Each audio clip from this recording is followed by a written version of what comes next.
Il y a un bâtiment devant vous en ce moment. Vous êtes passé devant des bâtiments comme lui toute votre vie.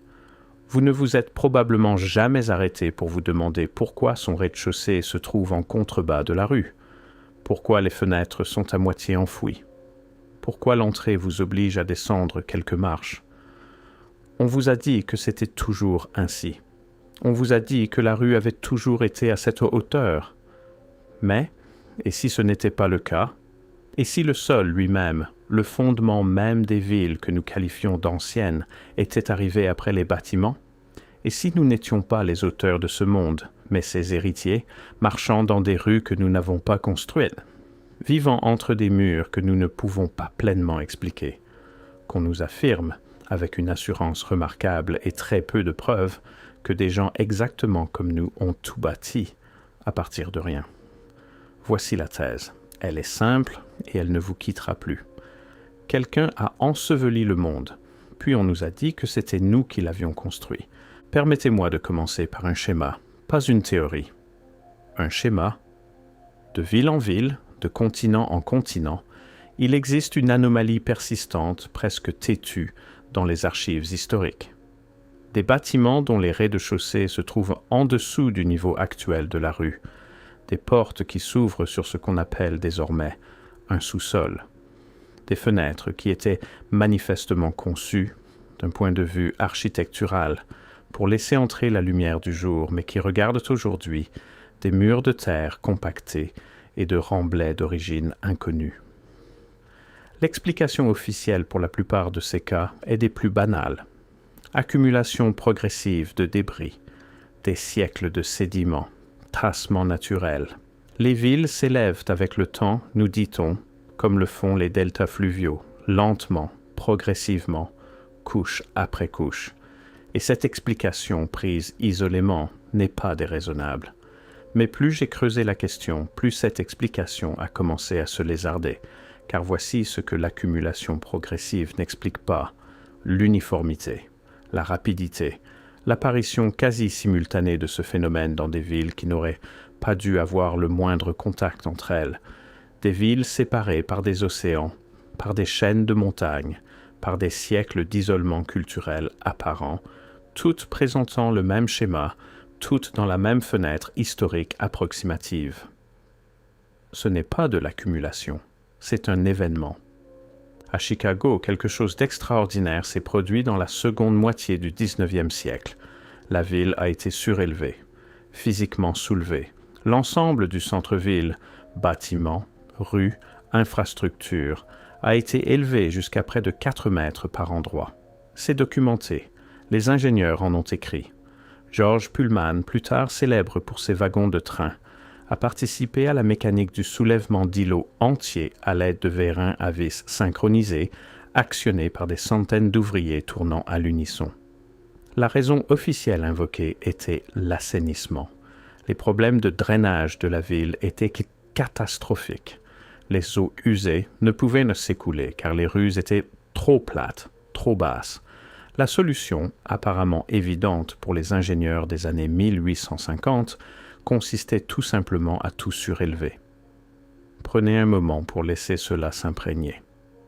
La ville était trop basse, les rues devaient monter, pas les bâtiments démolis et reconstruits plus haut. Pas une nouvelle ville conçue de zéro sur un terrain surélevé.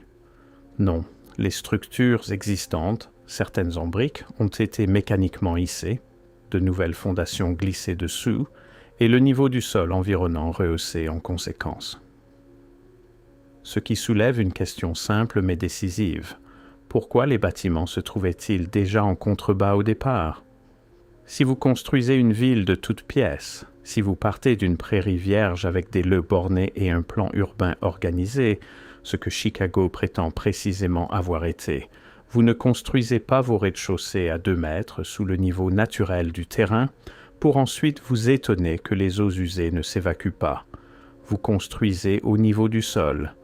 Au-dessus, à la rigueur, à moins que les bâtiments n'aient déjà été là au moment où la ville était censée se construire, à moins que la surélévation de Chicago n'ait pas été une prouesse d'ingénierie, mais une opération de dissimulation. Saint-Pétersbourg est l'une des villes architecturalement les plus époustouflantes de la planète. Fondée, officiellement, en 1703 par Pierre le Grand sur un delta marécageux à l'embouchure de la Neva, elle aurait été construite en une vingtaine d'années. Des dizaines de milliers d'ouvriers. Une ville conçue dans la tradition baroque de l'Europe occidentale, bâtie sur des pilotis enfoncés dans des marais, peuplée d'une complexité architecturale qui, encore aujourd'hui, exigerait des siècles de savoir-faire accumulés pour être reproduite. En 20 ans. Sur un marécage. Parcourez les rues aujourd'hui et comptez les bâtiments dont les rez-de-chaussée sont clairement, indéniablement souterrains. Pas des caves de stockage. Pas des niveaux volontairement enterrés.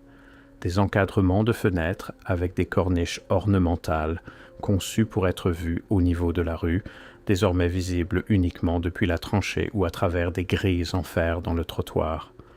De grandes arcades d'entrée qui s'ouvrent 3 marches plus bas au lieu d'être de plein pied ou surélevées. Le schéma se répète avec une précision déconcertante. Plus je me suis enfoncé dans la documentation, vieille carte d'arpentage, revue d'architecture pré-révolutionnaire, registre du recensement municipal, plus le silence était assourdissant.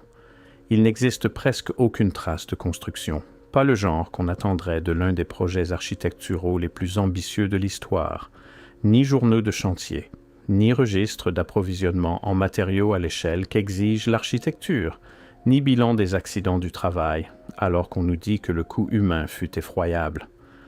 Ce qu'il y a, c'est la ville, pleinement formée, d'une complexité inexplicable, déjà partiellement en contrebas dès sa fondation. Et voici ce qu'il y a de plus étrange. Quand on demande pourquoi tant de rez-de-chaussée de Saint-Pétersbourg sont ensevelis, la réponse donnée est cohérente et étrangement uniforme. Les inondations. La Neva déborde, le delta s'accumule, la ville s'est enfoncée. Elle s'est enfoncée dans elle-même, dans les pilotis dans lesquels elle était censément ancrée, ou était-elle déjà partiellement submergée quand on l'a trouvée? Si tout cela est à nouveau pour vous, songez à en parler à quelqu'un qui se pose les mêmes questions. Ce genre de reconnaissance des schémas ne survit pas dans le silence. Permettez-moi d'introduire un mot. Déluge de boue. Ce n'est pas un terme scientifique, vous ne le trouverez pas dans la littérature géologique sous ce nom.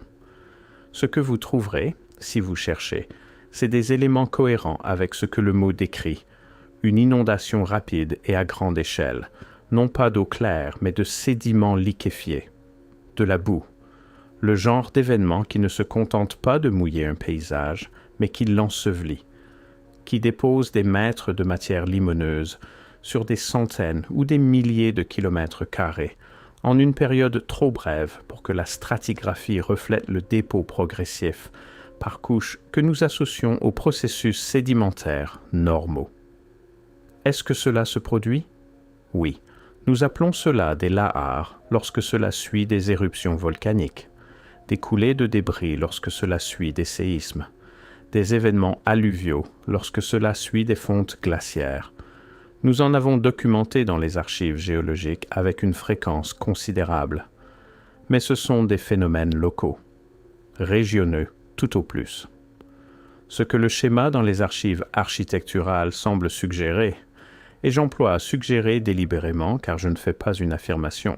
Je suis un schéma, c'est quelque chose d'un tout autre ordre, quelque chose d'hémisphérique, peut-être mondial. Considérons la chronologie telle qu'elle apparaît de ville en ville. Entre environ 1750 et 1850, il y a un regroupement singulier d'événements. Des villes décrites comme nouvellement fondées, des villes décrites comme reconstruites après des incendies catastrophiques, des villes décrites comme en pleine expansion rapide pendant ce qu'on appelle la révolution industrielle, et qui traversent tout cela de façon persistante, si vous regardez, une couche enfouie. Un rez-de-chaussée qui ne devrait pas être sous terre, pas dans une ville, pas dans deux, mais à Paris, à Londres, à Vienne, à Moscou, au Caire, à Delhi, à Istanbul, à Philadelphie, à Boston, à Cincinnati, la même anomalie se présentant avec une régularité presque mécanique.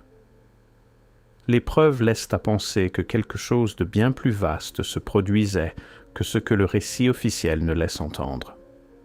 Élargissons la perspective, car ce n'est pas un phénomène européen.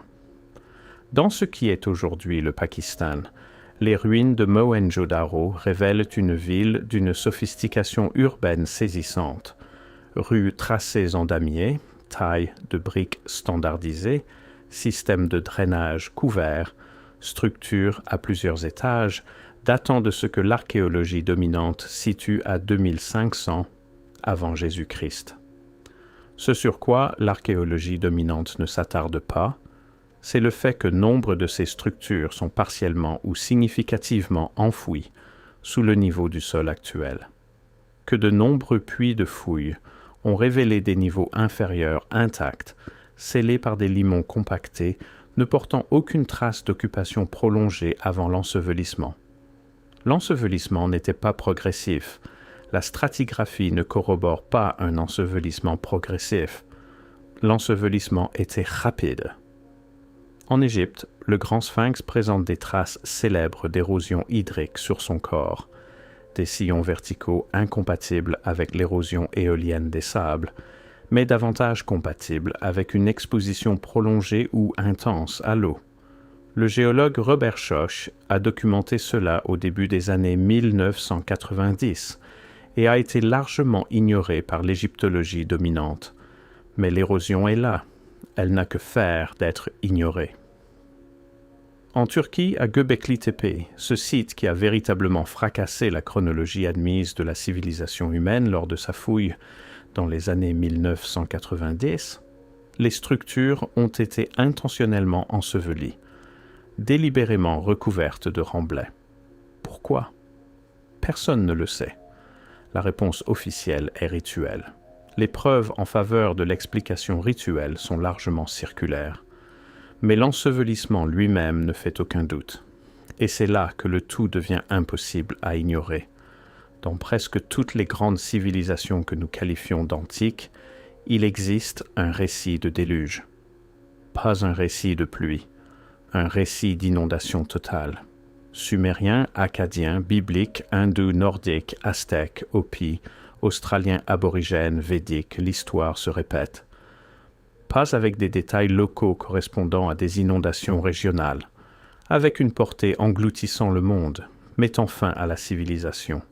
Chaque culture racontant la même histoire, chaque culture décrivant des survivants, chaque culture décrivant un monde qui a dû être reconstruit à partir de presque rien.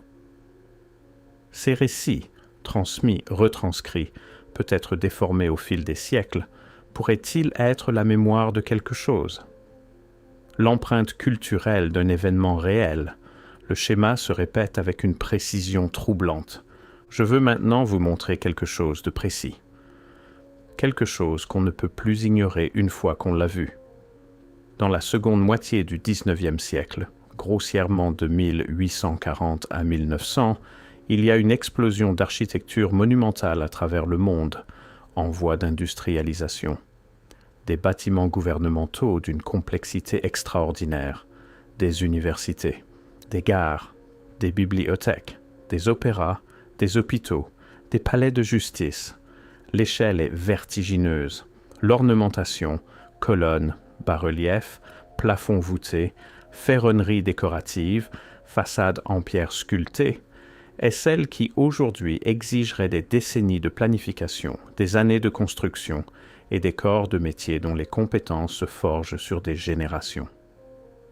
Ces bâtiments sont attribués à ce qu'on pourrait vaguement appeler l'âge du cheval et de la carriole, pré-électrique, pré-grue, pré-outils motorisés, des ouvriers avec des ciseaux à main et des charrettes tirées par des chevaux, des architectes dessinant sur papier avec des équerres, la communication par courrier.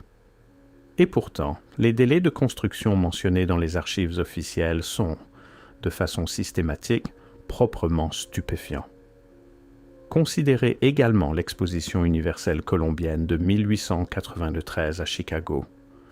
200 bâtiments d'une échelle néoclassique monumentale, pleinement réalisés, ornés dans le détail, construits en moins de 2 ans, puis presque entièrement démolis immédiatement après. Pourquoi les construire du tout? À moins qu'ils n'aient pas vraiment été construits. À moins qu'ils n'aient été trouvés.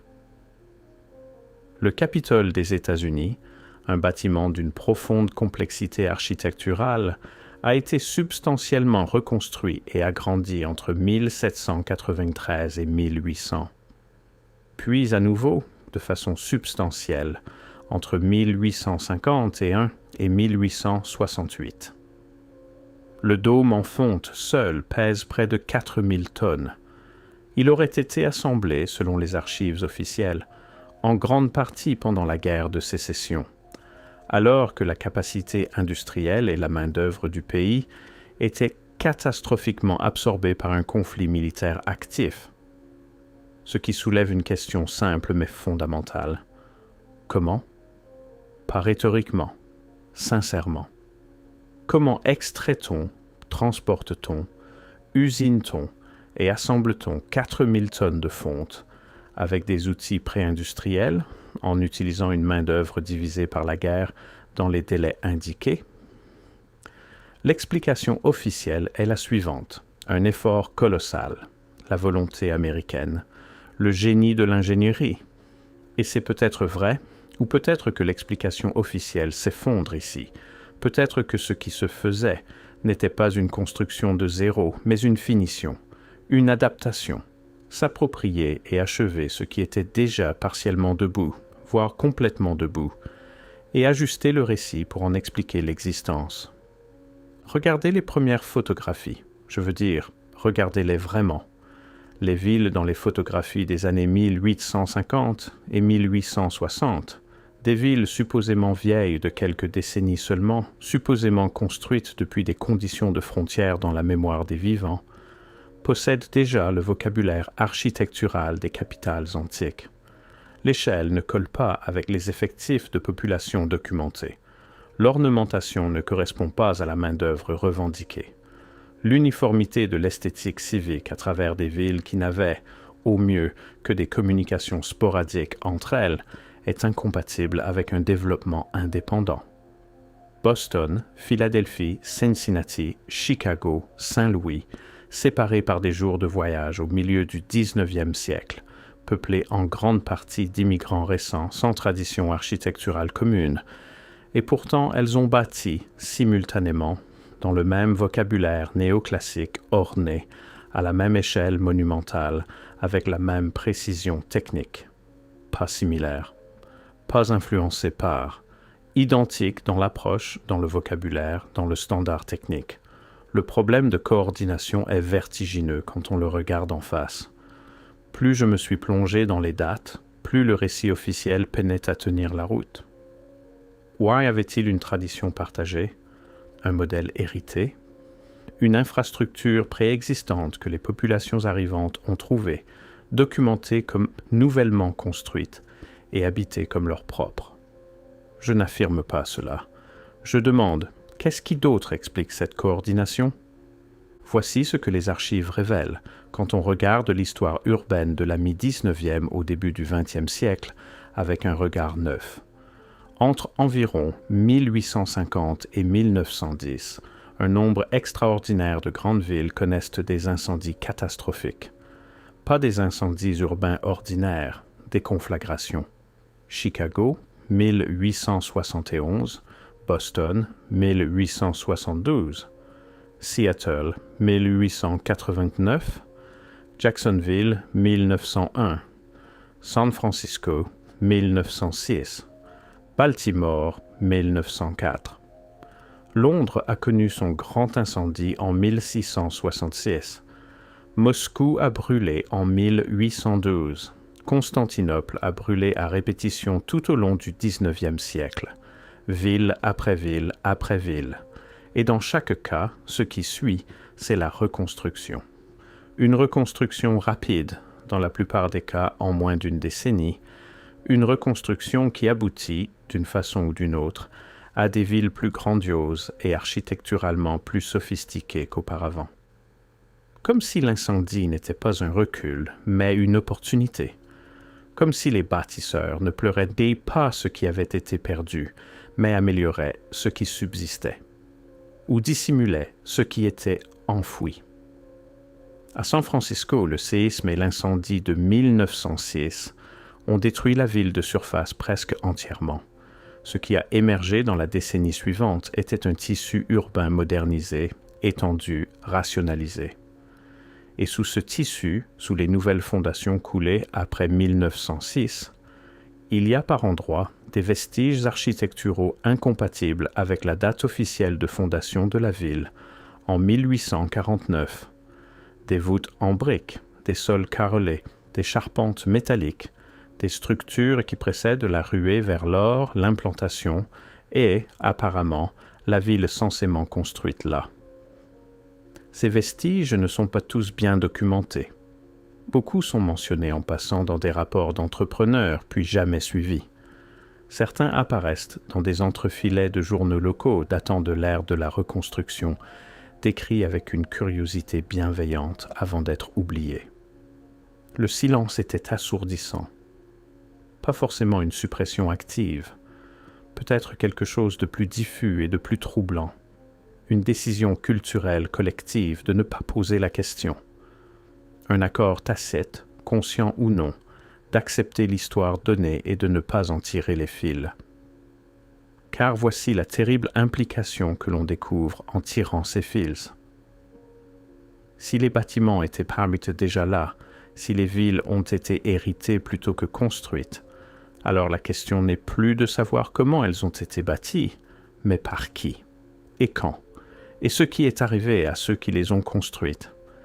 Et si vous suivez cette réflexion depuis le début, vous connaissez déjà le nom qui revient sans cesse au cœur de cette interrogation, la Tartarie. Pas un empire confirmé, pas une dynastie vérifiée, mais quelque chose, une présence sur des cartes qui a ensuite disparu, une désignation géographique discrètement abandonnée, un vide de la taille d'une civilisation dans les archives officielles.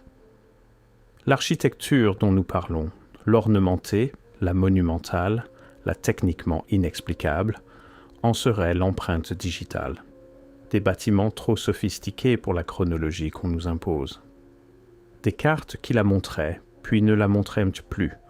Un effacement cartographique si radical qu'il ressemble moins à une révision qu'à une suppression. Si la Tartarie était réelle, si elle était avancée, interconnectée à l'échelle mondiale, et délibérément effacée des archives, alors le déluge de boue n'était pas seulement une catastrophe naturelle. C'était le mécanisme de sa disparition.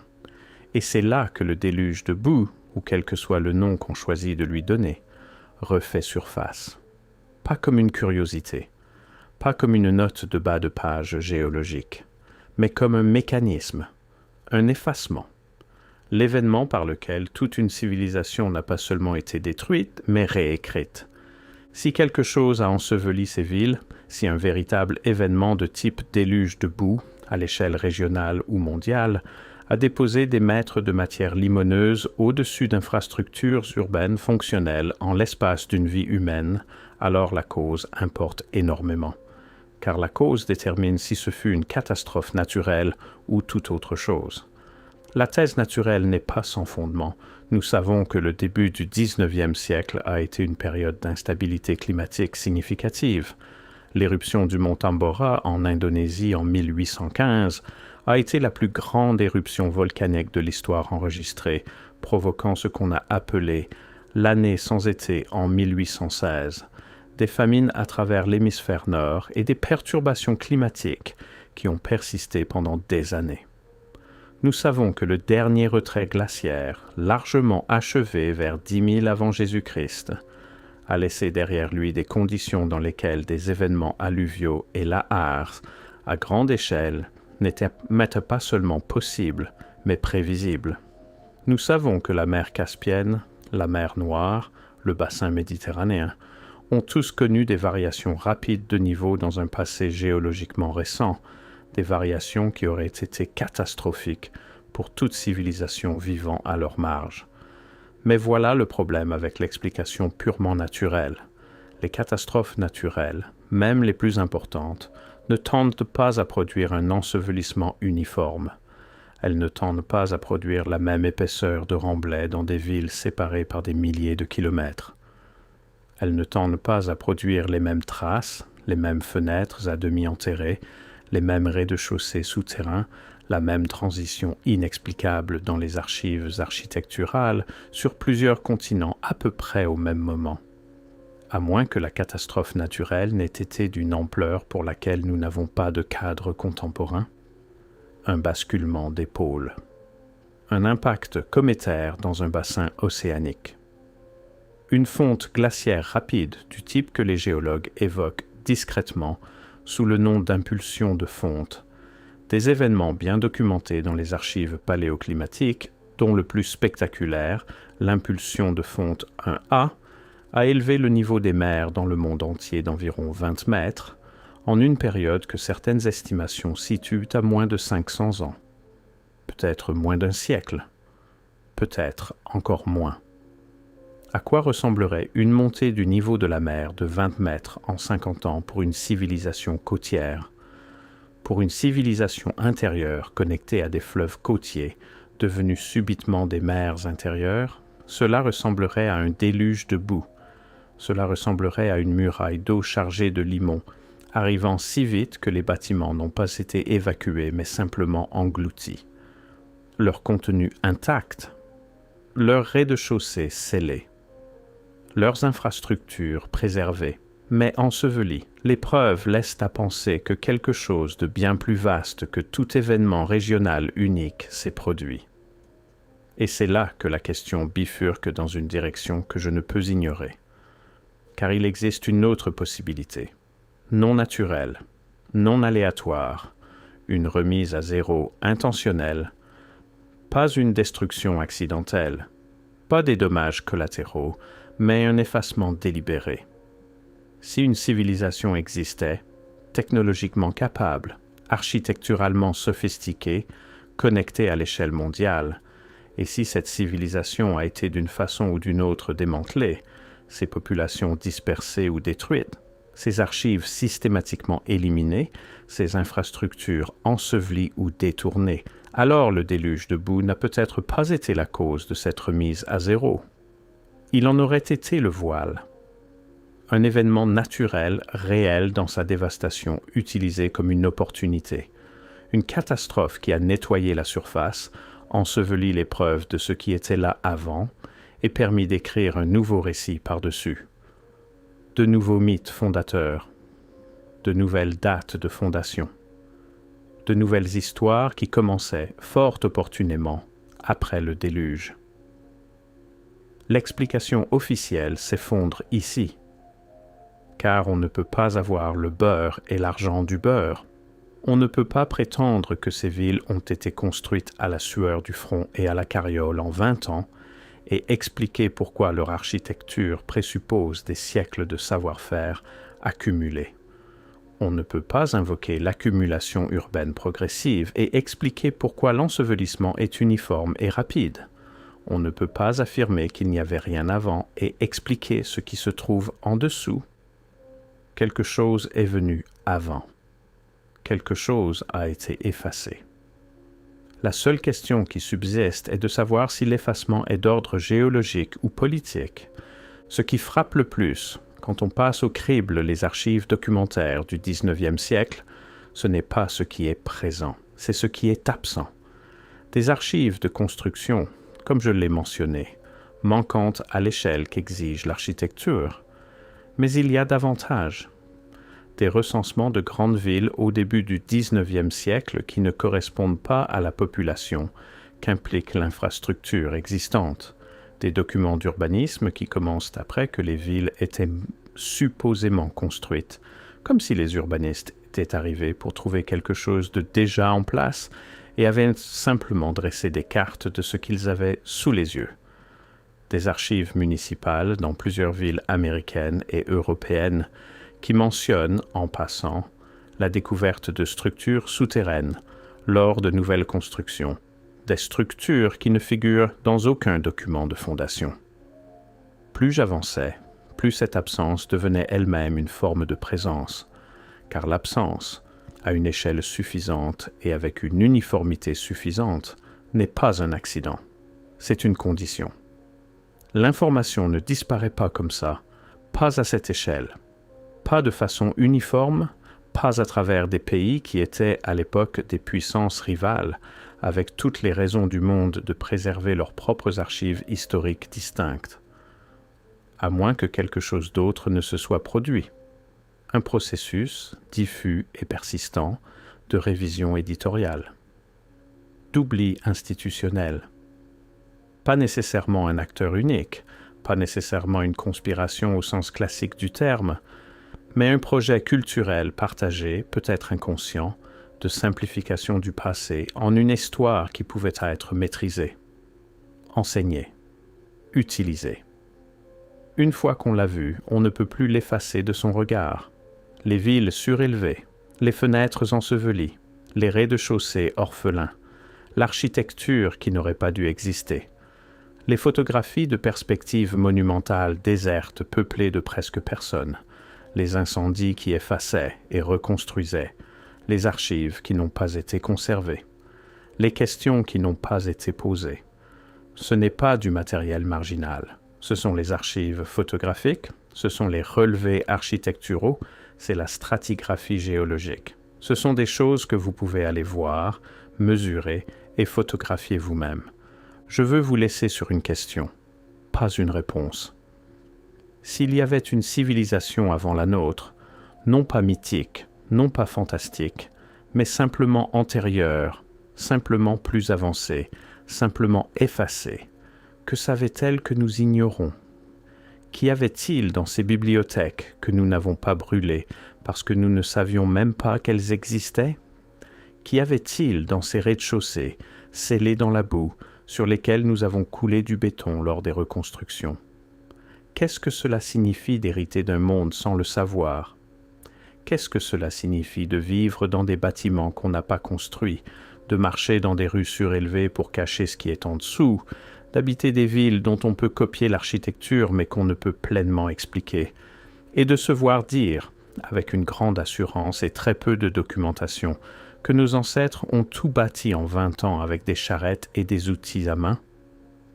Les pertes, ici, ne sont pas seulement architecturales, elles ne sont pas seulement historiques, elles sont épistémiques. Nous avons peut-être perdu des catégories entières de savoir, des façons de penser le monde physique, de travailler les matériaux, d'organiser la civilisation à grande échelle, qui n'ont pas été consignées, transmises, héritées, parce que ceux qui les détenaient ont, lors d'un événement ou d'une série d'événements, tout simplement disparu. Pas déplacés, pas absorbés, pas progressivement oubliés, mais disparus, rapidement, complètement. Et à leur place, nous, arrivant dans des villes que nous avons appelées nouvelles, héritant d'infrastructures que nous avons appelées les nôtres, écrivant des histoires qui commençaient pour toutes ces villes après le déluge. La boue a tout recouvert, les incendies ont tout effacé, les archives n'ont pas été conservées ou ont été perdues ou ont été révisées en quelque chose de gérable, quelque chose qui s'inscrivait dans l'histoire qu'il fallait raconter. Et les bâtiments demeurent, patients, à moitié enfouis, leur rez-de-chaussée obscur et gorgé de limon, leur corniche affleurant tout juste le niveau de la rue, conçue pour être vue de l'extérieur, attendant encore une rue qui ne reviendra jamais à sa hauteur d'origine.